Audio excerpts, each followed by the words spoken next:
Robert Johnson, Muddy Waters, Johnny Lee Hooker, Blind Willie McTell, and Mashed Potatoes Johnson were all the inspiration for the 1980 hit movie based off the SNL skit, The Blues Brothers, baby.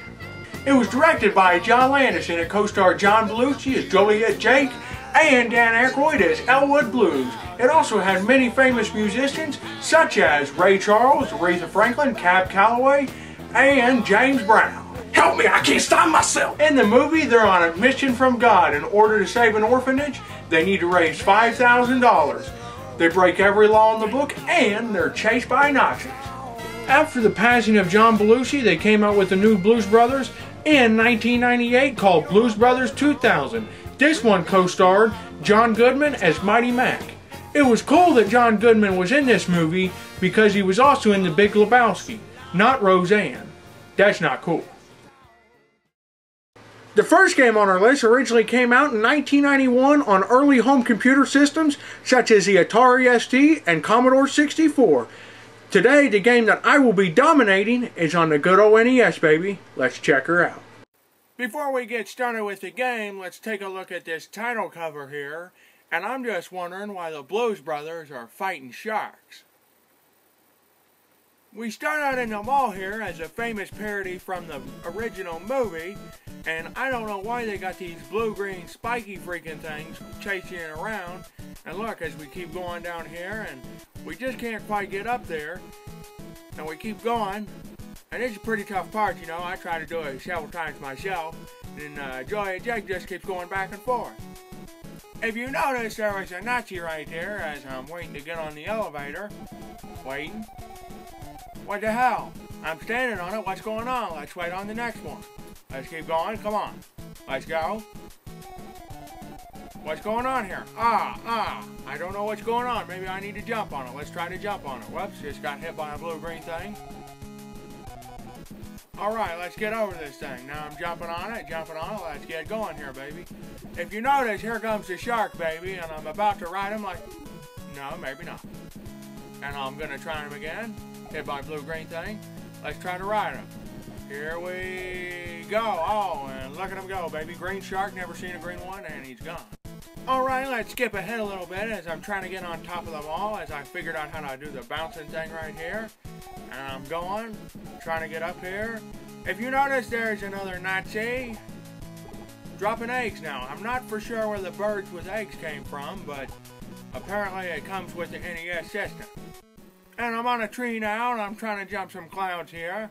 Trying to jump. Oh, there comes another bird. You notice my duck move right there. So I duck the egg. I'm keep going. There's no more.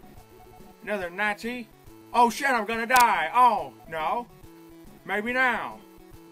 No. Oh, I beat the level, baby. Not bad. It's fucking horrible. If you notice, we're gonna take on some ferocious frozen peas now. Maybe that's those little green spiky things we seen in the last chapter. I'll be damned. They're not. Well, that's enough of that one, folks. Let's go to our next one on Super Nintendo. The sequel to the Blues Brothers, Blues Brothers Jukebox Adventure, came out in 1993. This game was produced by the Titties Company. The Titties Company is also famous for Titties the Fox. Rock and roll.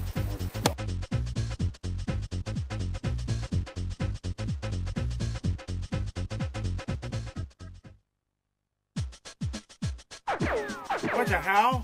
Why is it on 2-player? I don't know why, but it sure can dance. Watch him go. Who's bad? Brent Smalley's bad. How bad? Fucking horrible.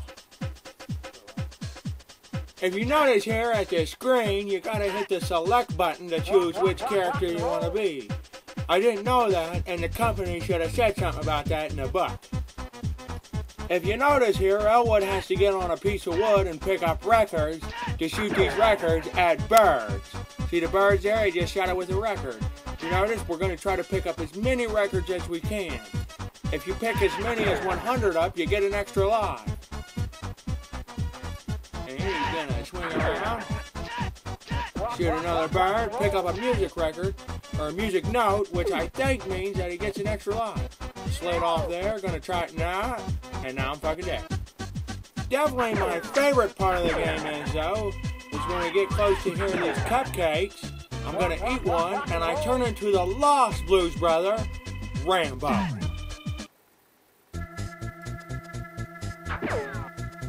And as we're going through the game here, you got to fight beetles, lawnmowers, and even bear traps. And I really don't like this game anymore, and I'm done with it. If you notice, the covers on the NES and the Super Nintendo for Blues Brothers are about the same. You figure a multi-million-dollar company like Nintendo or the Titties Company would have enough budget to make two separate covers. I guess not. That's why we're doing one right now, baby. See what we got here. Oh. And see, that's what you get when you make a perfect game cover. Right there, baby. Super Blues Brothers 2 with Elwood and Jake. In 1994, there was a Blues Brothers game released on the Game Boy. It was a weird bastard mix of the first two games on NES and Super Nintendo. If you notice the title screen there, it's the same as the original one, but you gotta collect records like the second one. And here we go. Chose my player, Elwood, and we're coming through the mall just like in the original one. And there's a Nazi, and there's a janitor, I don't know what he is, another Nazi. And if you notice, I'm about to pick up this box, and I look like Bob Marley. And I'm going to come up the stairs here and get a balloon and go ballooning as I collect records. On September 29th, 1996, Nintendo released the Nintendo 64 in North America. Then, on February 6, 1998, John Landis and Dan Aykroyd decided to go out of their way to make a lackluster, half-assed shitty performance based on Blues Brothers called Blues Brothers 2000. Then on November 17th of 2000, the two fell in love, fucked, and had a fucked up flipper baby named Blues Brothers 2000, the video game. To be honest with you, I can't even stand the look of this game because it makes me want to vomit. The dialogue was probably written by a third grader, but anyway, the objective of the game is to get Elwood out of jail to get the band back together, but the evil warden wants to keep him in. Does this game remind you of anything else?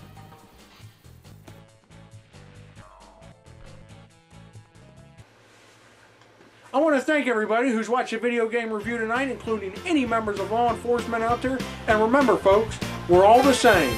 You, me, and everybody. Everybody.